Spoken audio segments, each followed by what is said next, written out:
직장인의 스트레스 1위인 인간관계에 대한 이야기를 하려고 하는데요.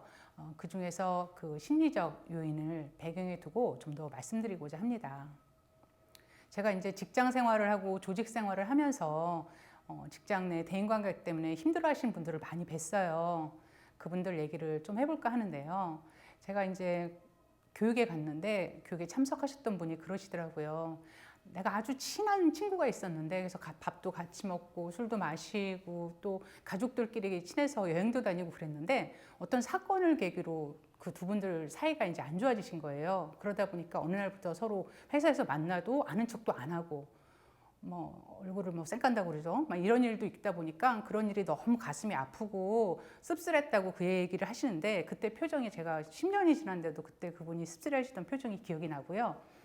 또 하나는 같이 일하던 이제 전에 동료였는데 그분이 동료하고 이제 갈등이 있어갖고 이제 힘들어서 이제 그날이 금요일이었는데 그 일이 생긴 날이 집에 가서 주말 내내 막 잠도 못 자고 굉장히 힘들었다면서 울면서 막 그 얘기를 하는 거예요. 그래서 그 얘기를 들으면서도 제가 마음이 아팠던 기억도 나고 또 스트레스 강의를 하면은 교육을 할 때 이제 기업에서 진행하시는 분이 계세요. 그래서 그때 어떤 과장님이 진행을 하셨는데 강의가 끝나니까 그분이 막 오시더니 강사님, 저희 부장님이 어찌나 버럭버럭 화를 잘 내시는지 저희 부장님 때문에 제가 마음이 너무 맨날 불안해갖고 요새 병원에서 신경안정제 먹으면서 지내요. 어떻게 해요? 이런 얘기도 하시고 그런 얘기를 제가 종종 많이 들었어요. 그러다 보니까 사람들이 참 인간관계 때문에 많이 힘들어 하는구나 그런 생각을 하게 됐고 그 이후로 이제 관계에 대한 고민도 많이 하고 교육도 많이 받고 그런 시간을 갖게 되었습니다.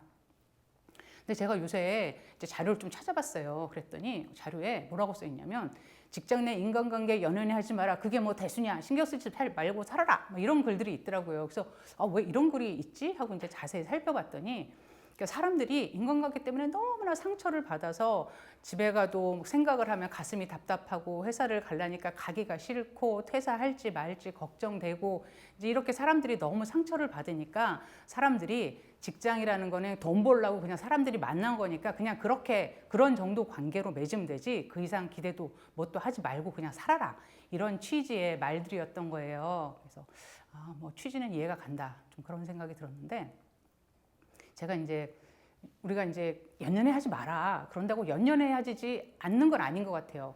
예컨대 이제 제가 어느 날 회사에 딱 갔는데 옆에 직원이 저한테 오늘 입은 옷이 조금 패션이 좀 그러네 좀 업그레이드 해야 되지 않겠어? 이런 얘기를 딱 약간 무시하는 투로 했다고 해봐요. 그러면 제가 이제 기분이 조금 나쁘지 않겠어요? 근데 그래? 그리고 이제 시무룩하게 집에 와서 생각해 보니까 왠지 기분이 계속 나쁜 거예요. 그 생각을 하면 할수록. 근데 이제 그러면서 그때 내가 그렇게 하는 게 아니라 내 옷이 뭐가 어때서 너나 잘 입고 다녀 이렇게 얘기를 했어야 되는데 내가 왜 그 말을 못했을까 나는 왜 맨날 뒷북을 치는 거지 이런 생각을 하지 말아야지 하면서 또 생각이 나고 이렇게 자꾸 뭘 하지 말라고 한다고 안 되는 건 아닌 것 같아요. 근데 이제 저희가 이제 그런 얘기를 들으면서 이제 상처를 많이 받고 이제 그러다 보니까 그래서 직장인들이 정말 어디서 제일 스트레스를 받는지 제가 이제 자료를 좀 조사해 봤는데 직장인들이 제일 많이 스트레스 받는 것은 1위가 직장 내 인간관계였어요. 51%가 인간관계 때문에 힘들고 25%가 업무 때문에 힘든 거였어요. 그러니까 결국 사람이 인간관계 때문에 많이 힘들다는 걸 알 수가 있어요. 근데 우리가 세상을 살면서 여러분이 세상을 살면서 제일 중요하다고 생각하는 게 뭘까요? 첫 번째, 제가 지금까지 말씀드렸던 인간관계가 있을 거고요. 두 번째는 나는 권력이 중요하다고 생각해. 하다못해 뭐라도 한번 해볼 테야. 이렇게 생각하시는 분도 있을 거고 세 번째, 나는 뭐니 해도 돈이 최고지. 돈을 좋아하시는 분이 있을 거고 어떤 분들은 나는 내 능력과 전문성이 중요해. 이렇게 생각하는 분도 있을 텐데 제가 최근에 이렇게 사람들을 많이 만나보다 보니까 요새는 좀 분위기가 뭐니 해도 뭐니가 최고지. 이제 이런 분위기로 많이 가고 있는 것 같긴 합니다. 근데 과연 뭐니가 인생에서 최고인지 어떤지 제가 자료를 조금 더 찾아봤어요. 그래서 미국 카네기에서 연구소에서 조사를 했는데 성공한 사람들에게 질문을 했대요. 당신이 성공할 수 있었던 이유가 뭐냐? 그랬더니 85%의 사람들이 내가 갖고 있는 인간관계 때문에 성공했다라고 얘기했다고 하고요. 나머지 15%가 내가 갖고 있는 전문적 능력 때문에 성공했다라고 얘기했대요. 그래서 이제 뭐 그런 자료가 있었고 두 번째로는 행복의 조건이라고 책이 있어요. 이거는 하버드대에서 연구한 자료인데 하버드대에서 20대의 대학생들을 700명을 그 사람들이 20대에서 90살이 될 때까지 70년간 종단 연구를 했어요. 70년간 종단 연구를 하면서 이 사람들의 인생의 행복을 결정하는 요인이 뭔가를 조사를 했더니 그 사람들이 갖고 있는 타고난 부나 뭐 명예나 권력이나 그런 게 아니라 47세 무렵까지 형성된 인간관계가 그 사람의 행복한 삶을 결정했다고 합니다. 47살까지 형성된 인간관계가 중요하다는 건데요. 그럼 여기서 이제 우리가 그런 생각을 할 수 있죠.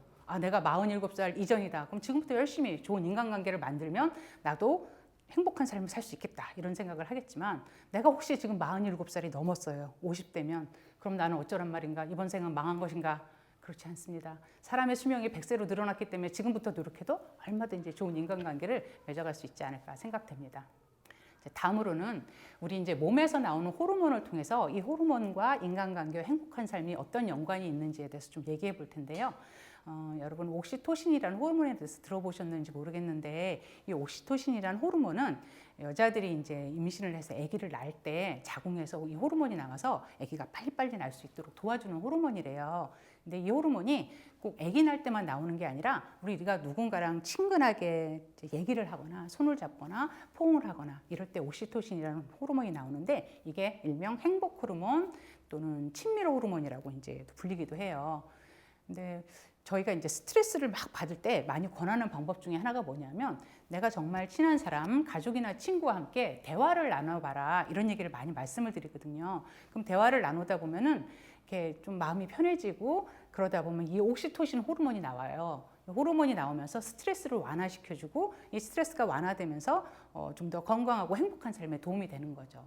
즉 우리가 친밀한 인간관계를 맺으면 옥시토신이라는 신체 호르몬이 나오면서 좀 더 건강하고 행복하게 사는 데 도움이 된다는 것을 알 수가 있습니다. 그래서 인간관계가 우리 삶에서 굉장히 중요한 요인이다라는 것을 알 수가 있는데요. 인간관계 중요한 거 알겠지만 그거는 우리 가족하고 친구들하고 잘 살면 되지 내가 굳이 직장에 와서까지 인간관계를 잘 만들 필요가 있겠어요? 라고 말씀하실 수 있지만 여러분들 생각해 보세요. 하루에 가장 많이 머무르는 곳이 어디세요? 잠자는 시간 빼고는 직장에서 하루 8시간 우리 동료들과 함께 하는 시간이 많습니다. 그러다 보면 살다 보면 또 어려운 일도 있고 그런데 직장 동료와 함께 커피 한 잔 마시고 술도 한 잔 마시고 이러면서 어려움을 나눌 사람이 없다면 이 직장 생활이 얼마나 고되고 힘들겠어요. 우리는 어차피 서로 어우러져서 같이 살아가야 되는 사람인 거고 그렇게 살아갈 수밖에 없는 사회적 존재이기 때문에 직장 내 인간관계도 우리의 행복한 삶 또는 건강한 삶, 성공적인 삶을 위해서 굉장히 중요하다라는 말씀을 드리면서 1강을 마무리하도록 하겠습니다. 감사합니다.